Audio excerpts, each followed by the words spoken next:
하나님의 창조적인 3대 위력. 창세기 1장 1절로 5절 말씀. 서론.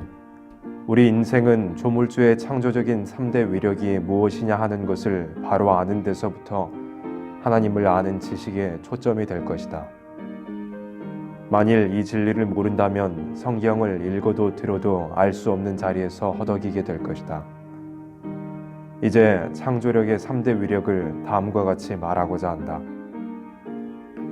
첫째, 태초의 창조력. 창세기 1장 말씀. 태초에 하나님이 천지를 창조하시니라. 여기에 태초라는 것은 창조적인 태초를 말했으니 이 창조는 물체적인 창조를 말한 것이다. 하나님께서 물체의 창조의 위력을 들여보내 역사한 것이 첫째 날에 된 일이다. 땅이 혼돈, 공허, 흑암에 잠겨 있었던 것이다. 물체라는 자체는 힘이라는 것이 절대 없다는 것이다. 언제나 조물주의 창조력의 힘이 아니라면 물체는 자동적으로 혼돈, 공허, 흑암이라는 것이다. 예를 들어 사람의 몸을 흙으로 만들고 생기를 불어넣으니 흙덩어리가 움직이면서 사람이 되었다. 그러나 하나님이 그 힘을 걷어가면 다시 흙으로 돌아가서 인간의 형상은 혼돈, 공허, 흑암이 되고 말 것이다. 하나님의 창조적인 위력에는 목적이 없이 움직이는 일이 절대 없다. 태초에 창조력이 물체에 들어와 움직인 것은 하나님의 미의 세계를 이루자는 것이 목적이었다. 미라는 것은 하나님의 영광의 나라를 이루되 미의 사람으로 미의 생활로 미의 세계를 이루어서 하나님이 만족한 셋의 영광으로서 사람과 동거동락하겠다는 것이 태초의 창조력을 움직인 목적인 것이다. 하나님께서 이 거대한 일을 시작했으니 그 목적을 이루기 위해서는 아무리 사람이 부족해도 이루어 놓고야 만다는 것이 조물주의 무소불능한 힘의 활동일 것이다. 그러므로 주님은 나는 부활이요 생명이니 나를 믿는 자는 죽어도 살고 살아서 믿는 자는 영원히 죽지 않는다고 하신 것은 조물주 하나님께서 인생을 어떻게 하든지 그 목적을 이루고야 만다는 뜻을 발표하신 것이다. 다시 말하면 첫째 아담의 번제로 죽었던 인생을 다시 살릴 능력도 있고 살아서 그리스도의 재림을 영접할 자가 영원히 죽지 않도록 변화시킬 능력도 하나님께 있다는 것이다. 하나님의 말씀은 한 번만 말하고 마는 것이 아니라 시대시대를 따라서 말씀하셨으며 오메가를 완전히 이루는 끝을 보기까지 되어 있는 것이다. 둘째, 천지를 없애는 위력.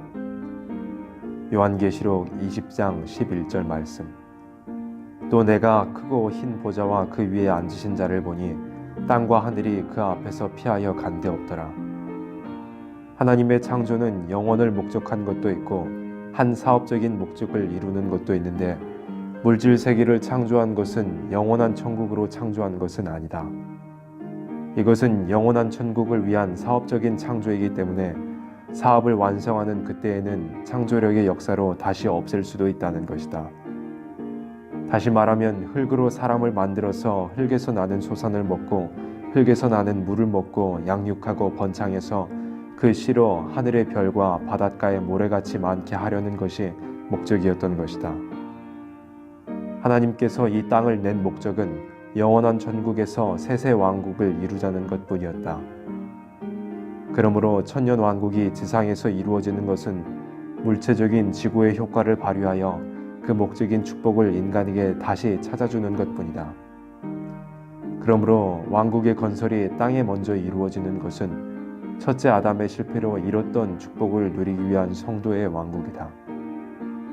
목적을 다 이룬 천년 왕국이 천년이 차고 없어지는 것은 본래 신천신지의 영원한 왕국을 목적했기 때문이며 죽은 자가 부활하고 살아남은 자를 무궁세계로 옮기기 위해서는 대심판을 거치는데 사업적인 목적으로 창조한 물체는 다시 혼돈, 공허, 흑암으로 떨어지고 마는 것이다. 이것은 물체 속에서 역사하던 창조주의 위력이 물체에서 떠나가기 때문에 다시 근본적인 혼돈, 공허, 흑암으로 떨어지고 마는 것이다. 셋째, 신천신지를 이루는 창조의 위력. 요한계시록 21장 5절로 7절 말씀.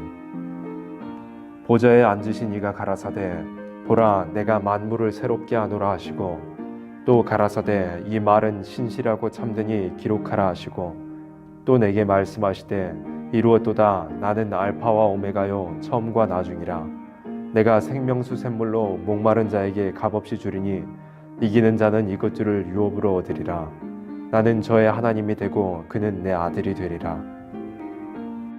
하나님께서 신천신지의 화려한 도성은 이기는 자를 위하여 창조한 것이다. 다시 말하면 물질 세계는 사람을 생육하기 위한 목적이라면 신천신지의 영원한 천국은 이기는 자를 위하여 준비한 것이다. 그러므로 생육하는 물질계에서 마귀를 대적하여 승리한 자는 아름다운 도성의 왕권을 누리게 된다는 것이다. 잠깐 동안인 생육적인 물질계에서 바로 자라서 바로 열매를 맺었다면 영원한 무궁세계의 영원한 만물을 기업으로 누린다는 것이다. 하나님께서 이 만물을 새롭게 하는 것은 영원히 살 수 있는 부활체를 가진 신령한 몸으로 먹고 마시고 누리는 생활에 필요한 생명으로 이루어진 것뿐이다. 생명나무, 생명물이 식물이 되고 12진주보다도 좋은 보석으로 쌓은 성이요 정금보다도 더 맑은 유리 같은 것으로 바닥을 깔았고 해와 달이 쓸데없는 빛의 세계이다. 영원히 보존되는 것으로 지은 도성이다.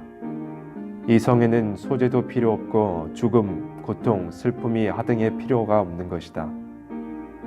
하나님은 본체가 영광이요 미요 거룩이요 평강이니 이것을 피조물된 사람으로 함께 누려보자는 것밖에는 하나님은 아무것도 없는 것이다. 이것이 창조주의 활동으로 되는 영원한 무궁세계라는 것이다. 결론. 창조란 것은 하나님 본체의 이름은 아니다. 이것은 사람을 위하여 이렇게 활동했다는 것을 표현하는 말인 것이다.